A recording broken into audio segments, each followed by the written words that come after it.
Hello family, આજે નવો લોકમાં તમારું હાર્દિક સ્વાગત છે। તો મિત્રો જબરદસ્ત મેમ્બરો લાઈક અને સબસ્ક્રાઈબ કરી દેજો। તો મિત્રો આજે તો ચોળી ખરપવાનું ચાલુ છે, તો તમે જોઈ લો।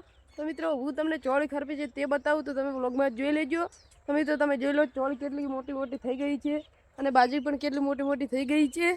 તો મિત્રો તમે જોઈ લો, આ ભાગની તો ચોળી બધી ખરપી નાખી છે અને ગારો પણ ખરપી નાખ્યો અને આટલી ચોળી બાકી છે તે પણ ખરપાઈ જશે। તો હું તમને વ્લોગમાં બતાવું ખરપે છે તે ચોળી, તો તમે વ્લોગમાં જોઈ લેજો।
મિત્રો ચોળી ખરપે છે તે તમે બ્લોગમાં જોઈ લીધું છે કે ચોળી ખરપે છે તે।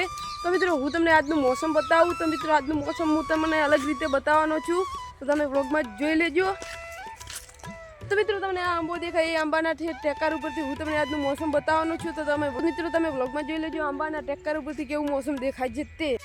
તો મિત્રો આપણે ફાઇનલી આંબા ઉપર ચડી ગયા છે, હજી તો થોડું ઉપર ચડવાનું બાકી છે, તો તમે જોઈ લો। તો મિત્રો આંબા ઉપર કેવી કેરીઓ આવી છે તે હું તમને બતાવું, તો તમે બ્લોગમાં જોઈ લો। તો મિત્રો તમે જોઈ લો, એક આ કેરી વળગી ને પેલું ટોળું કેરીનું। મિત્રો આ સાઈડ પણ કેરી છે, ખૂબ બધી કેરીઓ આવી છે આંબાને, તો તમે જોઈ લીધું હશે। તો મિત્રો તમારે ત્યાં આંબાને આટલી બધી કેરીઓ આવી હશે। તો મિત્રો ચાલો હું તમને આજનું મોસમ બતાવું, તો તમે જોઈ લેજો બ્લોગ। તો મિત્રો હું આંબાની ટોચ ઉપર ચડી ગયું છું, તો તમે જોઈ લો ખૂબ બધો ખતરનાક વાયરો ફૂંકાય છે ને પતરી ડાળ ઉપર હાલ બેઠો છું। તો મિત્રો તમે જોઈ લો આંબાના ટોચ ઉપર કેટલી બધી કેરીઓ વળગી છે, તો તમે જોઈ લો, આ જોઈ લો। તો મિત્રો આંબા ઉપર તો ખૂબ બધી કેરીઓ વળગી છે। તો મિત્રો તમારે ખાવી હોય તો 2 કિલો મોકલાવું મારા વાલા। તો મિત્રો હું તમને હવે આજનું મોસમ બતાવું, તો તમે બ્લોગમાં જોઈ લેજો આજનું મોસમ કેવું છે ને કેવું નથી તે। તો અને મિત્રો લાઈક અને સબસ્ક્રાઈબ પણ કરી દેજો।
આંબાની ટોચ ઉપરથી કેવું મોસમ દેખાય છે તે તમે વ્લોગમાં જોઈ લીધું હોય છે। તમે તો હું આટલી મહેનતથી વિડીયો ઉતારું છું, તો મિત્રો તમે લાઈક અને સબસ્ક્રાઈબ કરી દેજો અને સપોર્ટ પણ કરજો। તો મિત્રો મારો વ્લોગ બસ આટલો જ હતો। તો મિત્રો હવે મળીશું બીજા વ્લોગમાં। બધાને જય શ્રી કૃષ્ણ, જય માતા દી।